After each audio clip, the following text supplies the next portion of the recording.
The big content marketing experts out there have talked about repurposing content and how content marketing is really about 20% content creation and 80% content promotion, which sounds great. That means I can stop creating so much content, but what is content promotion anyhow?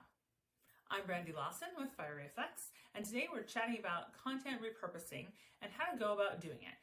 Because it's not super clear about how to repurpose content and how to promote content and what does it even mean. So let's break it down. I find it's really helpful to first look at what worked. Did you have a piece of content get some engagement, get some traction, maybe get some shares? Great. Take that piece of content and use it again. You might be able to use it in a different format. So if it was a video, you can create a blog post, or if it was a podcast, maybe you create a LinkedIn article format. So different format.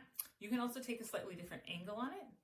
You can also use it with a different audience. So if you have a piece of content that worked, a great thing to do is then take that content to maybe a joint venture partner, strategic partner, or even pitch it as an article because you know that that topic resonated. The other thing to do with content that worked is make it evergreen. We have a couple clients who have some seasonal content, one about snow and one about ceiling fans. And every time that season comes around, winter, they re-promote that content. They put out new social posts about it. They use it in a different way. They use it as a topic. So that's a couple ways you can repurpose content that worked. Another thing to look at is content that didn't work.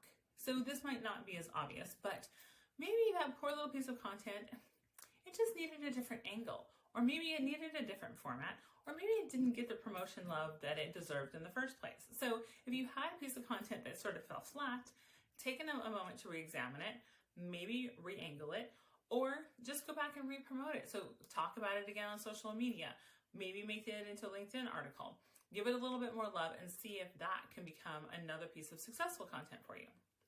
And at the end of all of this, metrics are really the magic to evaluating how to best use that content you've spent so much time creating. If you aren't currently measuring it or you need some help with it, we're here for you. So if you'd like to know more about content repurposing and how to measure content to make sure it's working for you, check us out at fieryeffects.com.